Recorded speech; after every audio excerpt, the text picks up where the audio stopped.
शीत दिने कोबी तैयारी आइटम खाया भारी बढ़िया लगे। बहुत तो मिली थाए हेले भी टेस्टी थाए।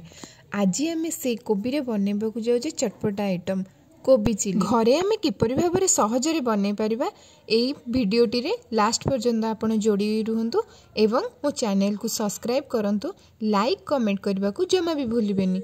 मु गोटे फ्रेश कोबी नेइची, कोबी को छोट छोट पीस करी काटी नेली। आपण चाहिले मध्य कोबी रो डेम्फो को टिके टिके कट लगेबे, कहीं ना यहाँ सीझा को टाइम लगी थाए। आपण कट लगेले सेटा टिके जल्दी सीझी जाई थाए।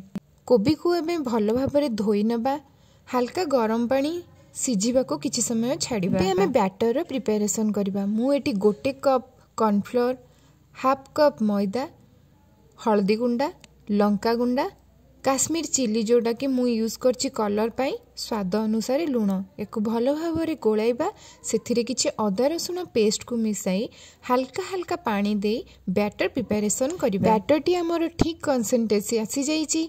एबे आमे एही बैटर रे किछि फूड कलर ऐड कली, कलर पाई सीझी जाइथिबा कोबी को मध्य सेथिरे ऐड कली। भल भाबरे गोलाइबा जेमिति बैटरटी कोबी सहित भल से मिक्स होई जिवो। देखंतु केते सुंदर भाबरे अति पानिया होइनी कि अधिका थिक मध्य होइनी, आराम से कोबी सहित गोलै होई जाउची।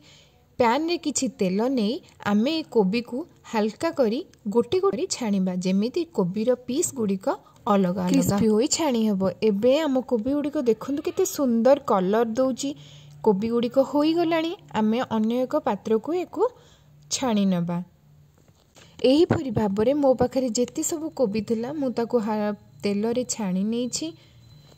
एबे पैन रे मु तेल नेछि, सेथिरे कट छोट छोट कट करिकि मु अदा रसुण कंचा लंका को ऐड कली। पियाज रो स्क्वायर पीस करछि, कैप्सिकम को मध्य पियाज साइज रे काटिछि। सबु को तेल रे पकाई किछि समय भाजिबा।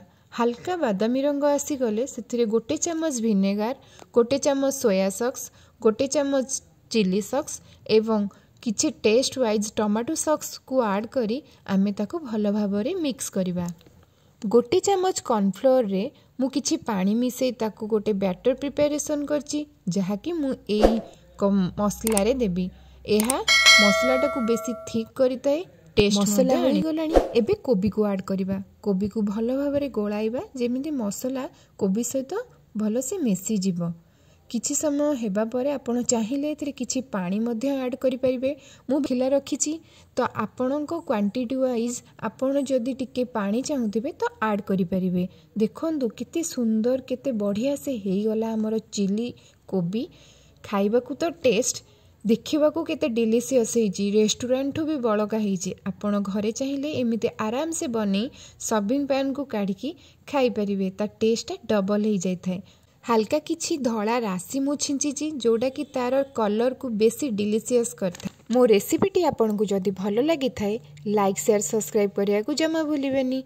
रहिली। जय जगन्नाथ।